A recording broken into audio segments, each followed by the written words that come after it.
Thank you for attending. We're going to introduce the speakers, and then at the end, they'll be available for one-on-one interviews. My name is Judy Gannam, and I am from Murrells Inlet. Patients across the state and their loved ones have gathered here today to plead with the Senate to pass the South Carolina Compassionate Care Act before the crossover deadline. Failing to act this week will condemn thousands of South Carolinians to another year of needless suffering. S-150's groundwork for a tightly regulated seed-to-sale medical cannabis program will give patients with a doctor's recommendation and specifically documented debilitating conditions safe and legal access to medical cannabis. We urgently implore our representatives to vote with their minds and hearts and vote yes. Patients from all walks of life who desperately need an alternative to what is currently available to them are banding together. Patients like your grandmother, sister, neighbors, law-abiding citizens who want to live a better quality of life and positively contribute to their communities. Patients like my severely disabled autistic daughter, Kira. She cannot speak to tell us how much pain she is in from her medically complex conditions and reacts with aggressively violent behavior. Like other patients, she has tried other medications available currently that either did not work or the side effects were intolerable. These patients are here today to tell you their story. Naysayers will tell you that people will be blowing smoke in the streets and negatively impacting the youth. This idea is false. There is a ban on smoking on the bill and even accessing whole plant. There is a lengthy process to become a medical card holder, and these patients will be ingesting cannabis derivatives in the privacy of their own homes. A recent study showed states with medical cannabis programs are not associated with higher odds of adolescent marijuana or heavy marijuana use. It was actually lower than states with no program in place. There's absolutely no reason why South Carolina would have different results. The Epilepsy Foundation, the National Multiple Sclerosis Society, the South Carolina Podiatric Medical Association all support the bill. More than 70% of South Carolina voters believe medical cannabis should be allowed. While states including Arkansas, Louisiana, and Utah have allowed this medical treatment option, South Carolina remains one of only 14 states that prohibits the use of medical cannabis. I would like to introduce to you first Jill Swing, who is a president and founder of South Carolina Compassionate Care Alliance and mother to Mary Louise.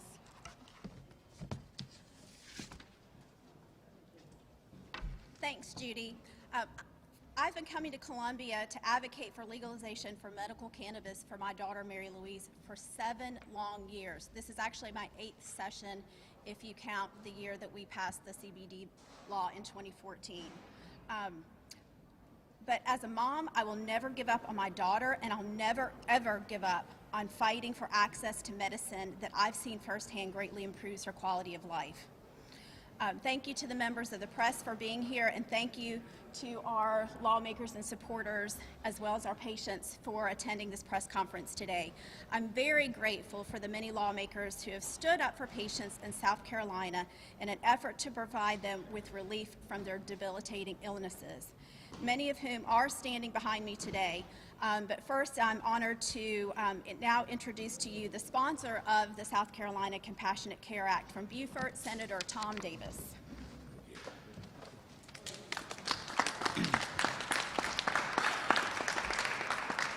Thank you, Jill. Let me start out with a couple of truths.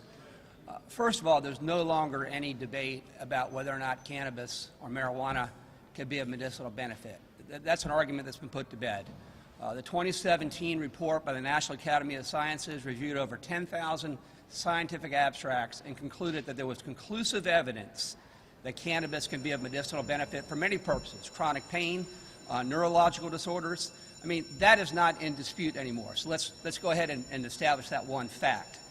The second fact is the federal government has green-lighted the states and told the states, go ahead with this medical cannabis. And now why do I say that? is because every year Congress in its budget passes a proviso that says none of the money appropriated in this budget can be used to prevent states that have legalized cannabis for medical purposes.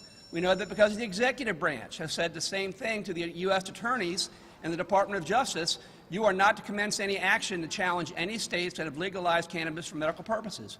We also know that because the federal courts have consistently recognized that medical cannabis falls within the state's power.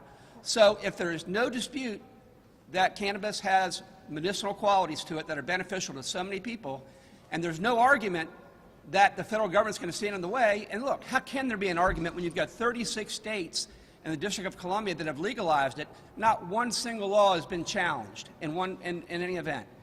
It is our obligation under those circumstances to come up with a safe, legal way for individuals in South Carolina with their doctor's authorization and supervision to take cannabis to alleviate their suffering. It is absolutely absurd to force them, in some instances, to take opioids and other pharmaceuticals that are far more harmful to their body simply because back in 1972, John Mitchell, President Nixon's Attorney General, decided to put cannabis as a Schedule I drug to stick it to the left-wing anti-war people and to blacks. That's the reason. Listen to the Oval Office tapes. This is a Schedule I drug because President Nixon wanted to punish some political enemies. And here we are 50 years later fighting that legacy. It's ridiculous. 36 states have authorized this. Alabama, Arkansas, Utah, conservative states have authorized this because they recognize that what a patient takes for their condition ought to be something between the doctor and that patient. It harms nobody else and provides great relief to suffering. We need to get this bill passed. I understand what South Carolinians want. They want to empower doctors. They want to help patients. They do not want recreational use. I've been working on this bill 7 years, working with law enforcement, working with the South Carolina Medical Association, making sure this was a strict, regulated medical bill with severe penalties for violation. It is in no way a wink and a nod toward recreational use. It is in no way a slippery slope toward recreational use. It is what its title implies, a compassionate care act that provides medicine to people who desperately need it. We're going to get this bill passed. And if there are some up on the Senate floor that are still in this reefer madness drug war mentality and block and stand in the way of this bill, I will exercise my rights as a senator to respond in kind to every single other bill on this calendar. Thank you.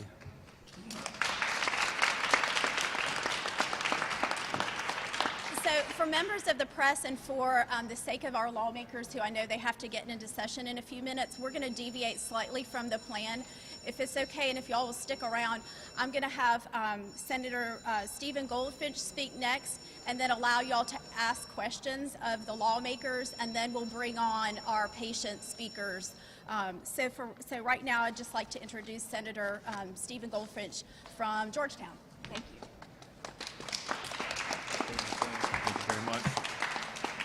Thank you very much. I'd like to first begin by thanking everybody that's been involved in the advocacy of this. It's really been a tremendous effort, including Senator Davis, who's done fantastic yeoman's work on this. I want to say that I started out on the other side of the aisle. I saw this issue as something completely different than the way I see it today. But I was overwhelmed with the number of patients, the number of children that I saw come into my office with severe epilepsy, and in fact, I saw a mother administer the drug to her child and look at me and say, I could go to jail for helping my child. As a parent myself, it broke my heart, and it changed my perspective.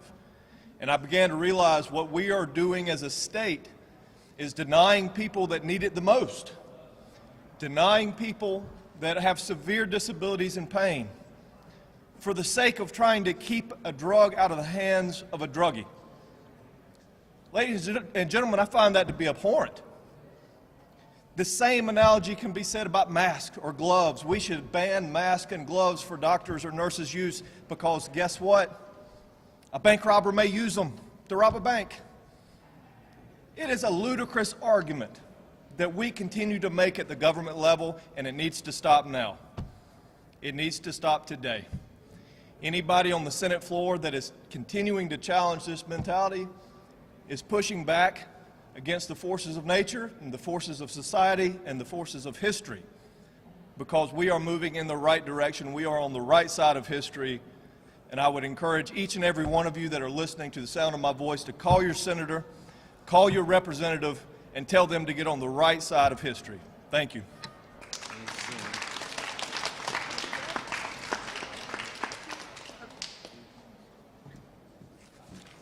And next we'll have from Charleston, Representative Lynn Bennett.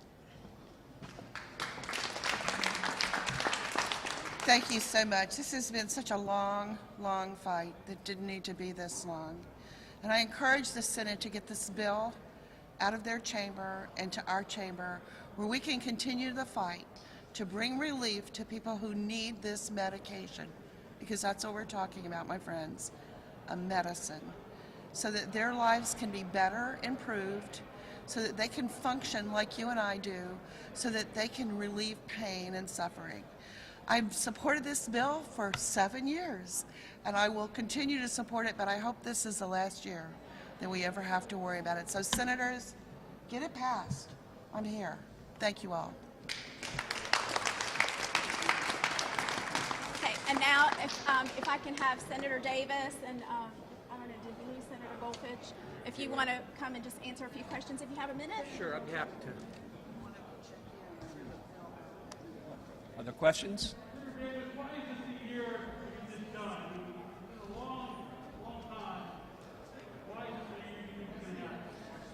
Well, I think every time you see another state, a conservative state like Alabama last year, 72% on a referendum legalize it, people start to understand that this is not only the right thing to do from a public policy standpoint, it's the right thing to do from a political standpoint.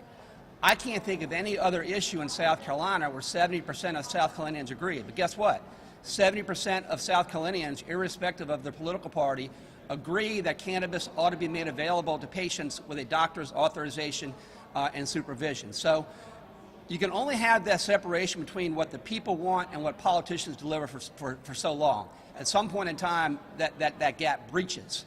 This is going to be that year, because I think we've got arguments on our side, we have the people on our side, we have a good piece of legislation to rally around, and we have all these volunteers that have spent countless hours advocating. That's why I think it's going to pass this year.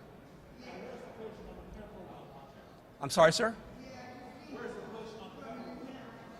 Well, at the federal level, first of all, I mean, the federal government has made it abundantly clear it wants the states to do what they think is in their citizens' best interest. You have Congress every year in the budget says none of the money can be used to set aside these medical marijuana laws in states. The executive branch says to the U.S. attorneys you can't bring any actions to challenge medical marijuana laws. The federal courts say this is well within a state's power. So the federal government has already made very clear it is comfortable letting the states decide on a state-by-state basis what's best for their citizens. Now, in regard to what might happen at the federal level, I think most likely you're going to see some sort of banking reform that allows federally chartered banks to accept proceeds from these establishments. And then eventually, at some point in time, even the federal government and even the DEA and even the Federal Drug Administration, they'll reschedule cannabis. But guess what? The federal government has already said over the last couple decades to the states, go ahead and do what you think is in your citizens' best interests.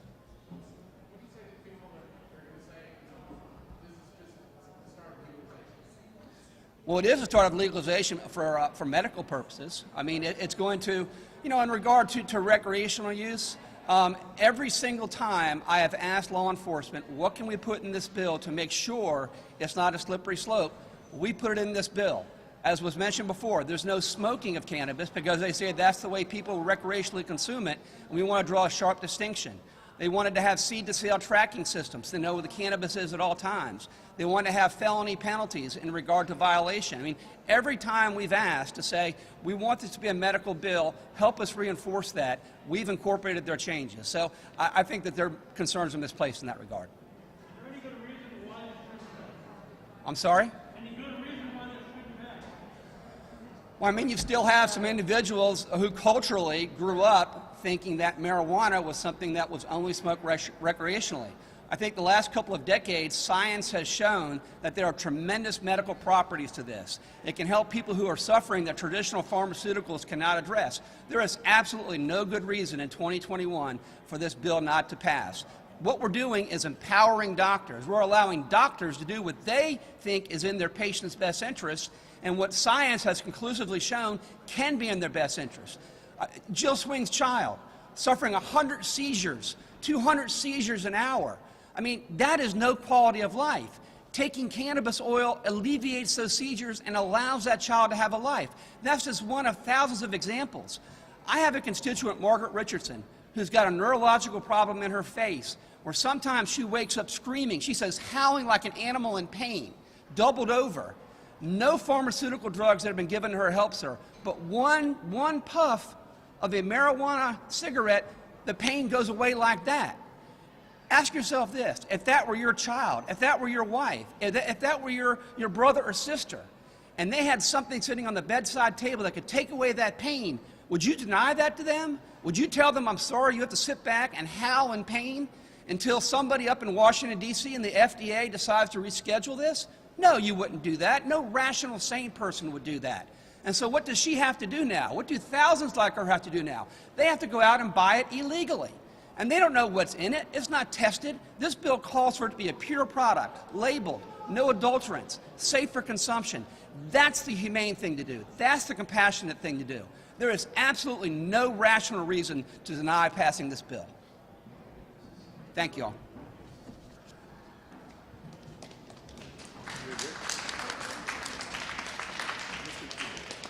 All right, thank you, senators and representatives who are here. I know you guys have to go. So now I would like to switch gears just a little bit. The word compassion was inserted into the title of this bill for a very specific reason. The bill is about much needed compassionate use of medication that is still federally illegal, which forces states to take it upon themselves to provide their citizens with that medication. And thankfully, it is through their caring and compassionate leadership that laws have been changed in 36 states to provide access for patients. Now is the time that South Carolina lawmakers to demonstrate that same compassion for its citizens. The heart of this movement has always been in the patients, and so now I would like to introduce several patients who have come here today to make a few very brief statements on what legalization of medicinal cannabis in South Carolina would mean to them and the impact that it would have on their lives. So first, is Jenna here? Jenna is right over there. Jenna? So, Would you be able to hear her with these microphones? Right here? Jenna.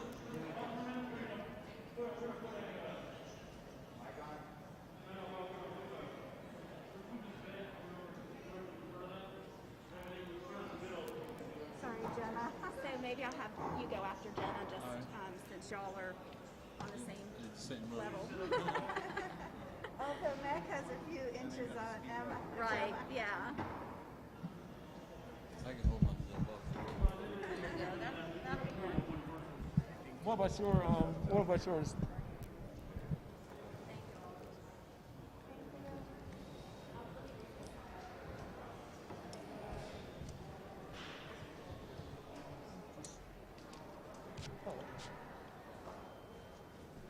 Want to slide in between? I can lock it in place here. I think it'll be all right. No, I asked for one. We didn't have it. I know, right? It's all good, though. It works. Okay. Just come a little closer and speak louder. That's fine. You'll be fine. Good afternoon. Thank you all for coming and listening. Okay.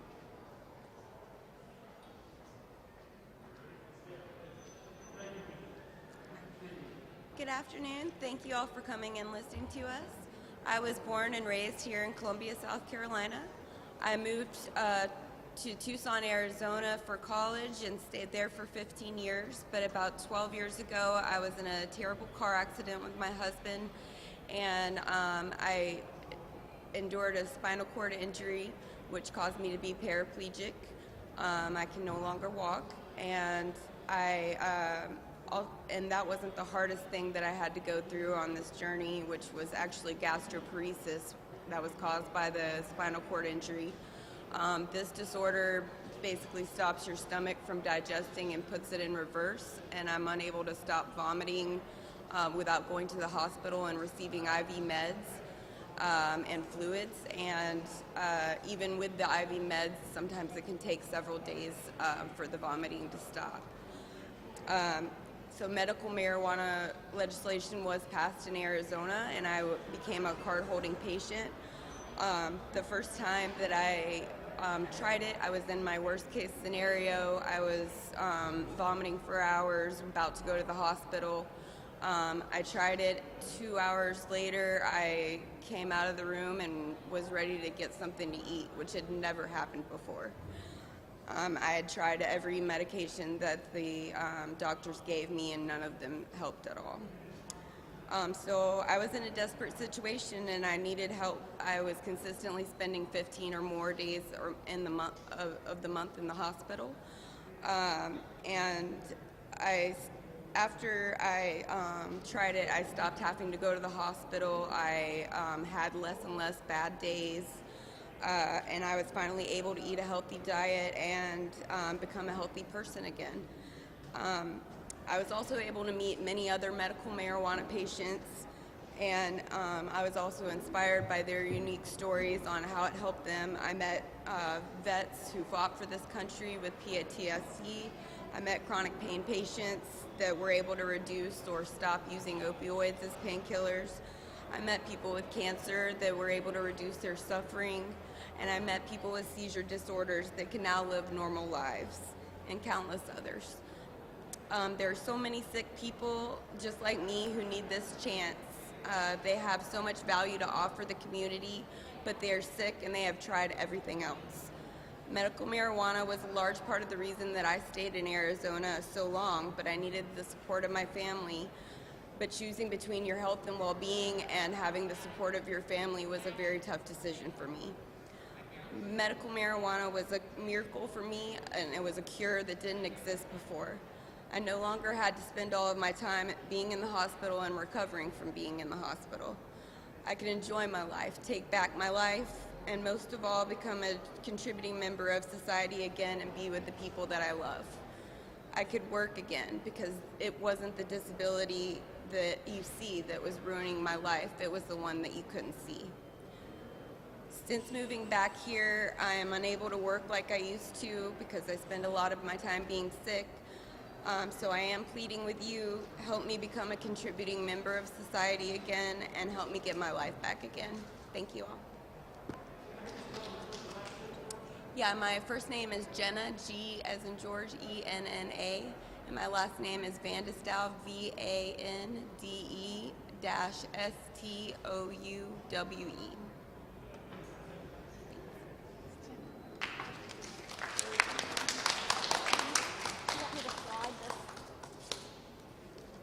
You can get over there.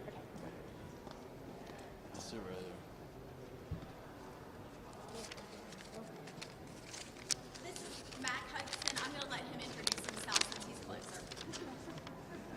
My name is Mac Hudson, and I'm here today for the cause of legalizing cannabis for medicinal purposes. I'm 29 years old, and I got in a car accident that left me paralyzed from the waist down when I was 16.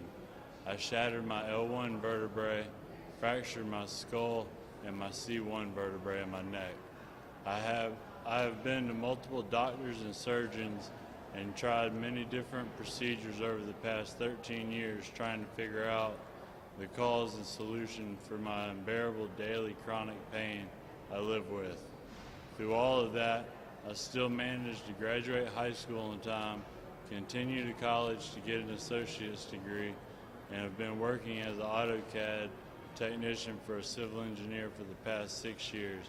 And I also play wheelchair basketball and just started wheelchair rugby league, which we are working towards the World Cup at the end of this year. And this is my fellow player, Ben Lavender. In order to avoid breaking the law, I either have to travel out of state to medicate with cannabis, which I've been to California and seen a doctor and been prescribed, and I've been to Denver almost 10 times to see doctors and medicate out there.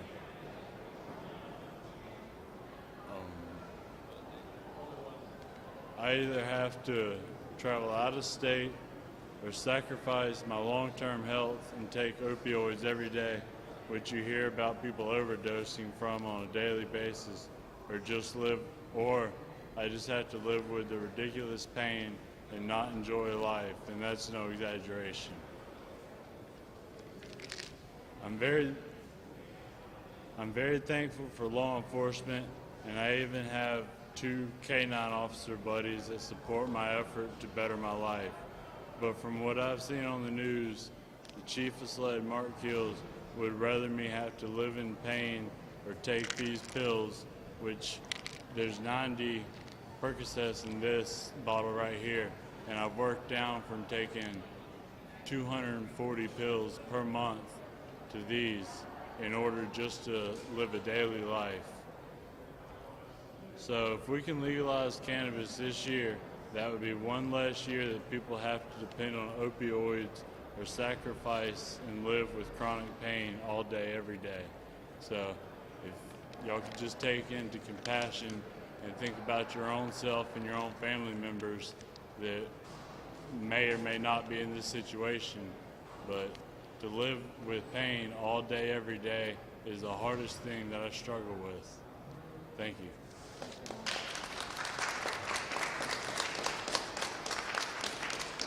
we get the mics back?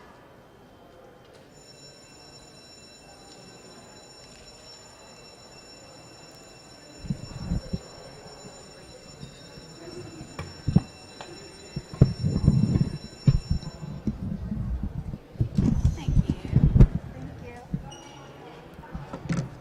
Thanks, guys. Okay, next we have Tam Hicks. She's from. Hold on a second. Oh, sorry. Let them get set up. Test 1, 2. Are we good? Can you hear me? Okay, now, Tam Hicks is from Columbia. She's a retired educator who suffers from MS, and she's going to just say a few words about how important medical cannabis is to her. Good afternoon. Thanks for having me. MS is a virus, and it affects the central nervous system, or the CNS, which includes your brain and every nerve fiber in your body, which connects to all your organs, your heart, your toes, everything, and it tells them what to do and when to move. I'm very blessed and thankful not to be in a wheelchair, but I very easily could be. When I first was diagnosed at MUSC in Charleston, I could barely get out of bed. And they gave me pharmaceutical drugs, first in shots and then in pills, and I became addicted to opioids. And you add that plus alcohol, and I completely totaled a car. So I have been sober now for 11 and a half years. So I no longer take opioids, and opioid addiction is one of the reasons that we need medical cannabis. The pharmaceutical companies want to keep pain relief on their side. They want to corner the market on that. But medical cannabis can relieve pain without being addicted. I woke up in pain this morning. Unfortunately, I had to take some pharmaceutical drugs and have a couple cups of coffee to get moving again. MS keeps you from moving. It wants to put you in a wheelchair. But with physical therapy and daily walks with my dog, I'm able to move. But medical cannabis will help relax your muscles, which is mostly what I have. Nerve pain and muscle pain is just the worst. It burns, it tingles, it numbs your feet. My left foot's a little bit numb right now. So, but the cannabis, the THC in the cannabis will help relieve your pain. Now the CBD, which is legal, it's not too bad, but that's, I guess, better than nothing. But please help my psychologist, my psychiatrist, my internist, and my neurologist are all in favor of this bill and all in favor of medical cannabis, and they would prescribe it for me if they were able. So please, all the senators, please vote for S-150 and pass this bill. It will help me, and it will help hundreds of thousands of more patients just like me. And if not, they're selling an acre of land is about $1,500 in Colorado. Thank you, Tam. Okay, next we have Cody Callerman, and he's from Edisto. He's a Marine Corps veteran and a South Carolina hemp farmer who has previously used medicinal cannabis when he lived in California. So he's going to share a few thoughts about that. Thank you. I never tried cannabis until about 3 years ago when I was living in California. Around that same time, a very close family member of mine was in excruciating pain after a surgical accident, no fault of her own. She was taking about 130 milligrams of opioids a day and was barely human anymore. I remember being able to call her and she couldn't even speak. She was unable to eat or even drink water, and I knew my mother would have passed away if it wasn't for her trying cannabis. And thanks to cannabis, she was completely off the opioids within 2 weeks and is now a contributing member of society once again. Seeing how it gave my mother her life back, I finally decided to try cannabis for myself for my service-related injuries and PTSD. To my surprise, after trying cannabis a couple times, I was shocked that it isn't as evil as we're all taught it is. I was finally able to sleep for more than 5 hours a night. I don't have nightmares anymore, and nearly made all the pain from my nerve damage go away. I've watched plenty of veterans I know on a VA pill diet just not human anymore. I just want to see them normal again. Normal as in the men I met and I served with, not the pill zombies they became. This is why I dropped and sold everything 2 years ago, left a very stable government job in the middle of COVID to come to my beautiful home state and help build this hemp industry and hopefully the future cannabis industry. It's an amazing plant that is capable of so much. Everyone I've met in this industry all have one thing in common. This plant has either affected their lives or one of their loved one's lives for the better. Now is the time to help change lives of so many people in pain. Let us have the choice. We've always been told our country is land of the free and home of the brave, and I valiantly stand by that. But now is the time where we were the brave ones, and now is the time for us to have the freedom of choice of treatment. Thank you.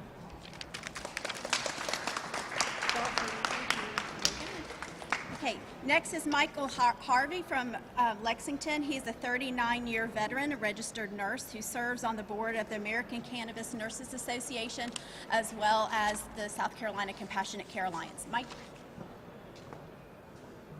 Good afternoon. I would like to thank Senator Tom Davis, Jill Swing, and those South Carolinians who support the cannabis as medicine.